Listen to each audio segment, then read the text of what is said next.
So in this video, we're going to learn how to make our peplon and check circumference with radius.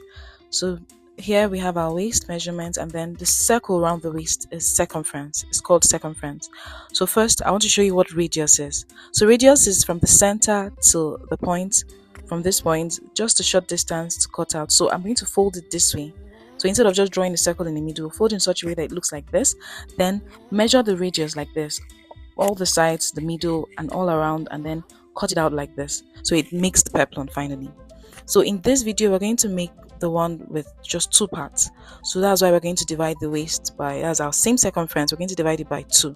So if you want a 360, you divide it by 4. So you have 4 parts. But in this case, we're dividing by 2, so we have 2 parts. So these 2 parts now, 28.5 divided by 2 is 14.25.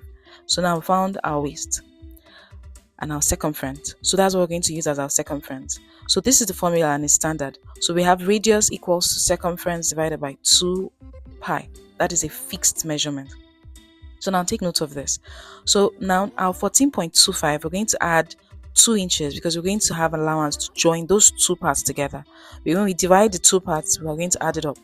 So adding that 2 inches will give us enough allowance to join all the parts together, all the half and half and half, and then also give us allowance for zip, so that we'll be able to attach the zip at the back. So adding all those allowances give us 2 inches, and then that's what we're going to put here to 16.25 as our circumference divided by 2 times 22/7. That's 22/7, it's pi.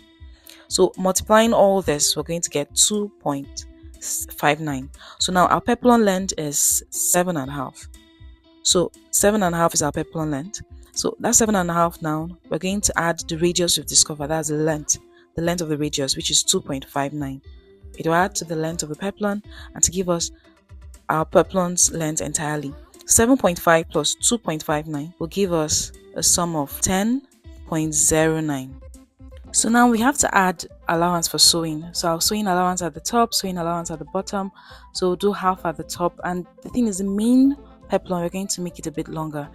And so we're going to add, apart from adding the allowance at the bottom, we want the peplon to be longer. You'll see the reason why, so that the lining is shorter.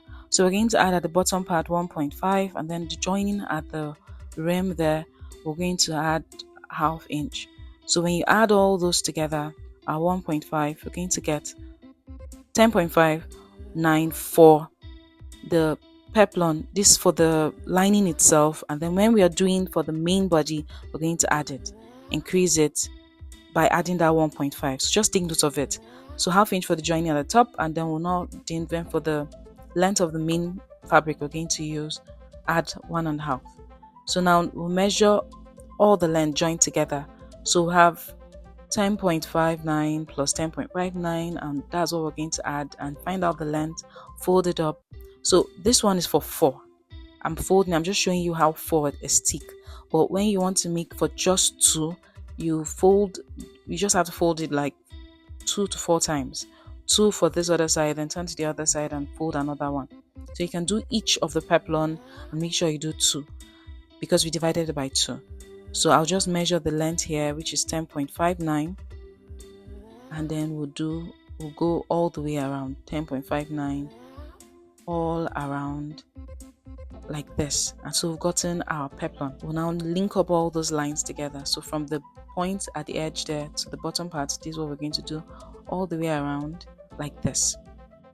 Then for the radius, we'll measure the radius we've gotten, which was, are you seeing, we'll just check it, cross checking it. And so for the radius, we got 2.9. So the 2.9 we've gotten, we're going to measure round like what we did for the main peplon. So we'll do round and measure and ensure we get our radius. So after getting all the marks, we're going to link it up like we did for the bottom part, and voila, we've gotten our peplon. So we just cut out all the parts at the top, like seen. So we have up to 2 parts. So like I told you, for the material itself, we're going to make it a bit longer because we want to ensure that it's folded in and lining doesn't show. So this is how it looks. So now we opened it up and divided it like this. Are you seeing, for the 2 peplons I told you about? And then the parts we're going to join 2 parts together. Same thing with the lining.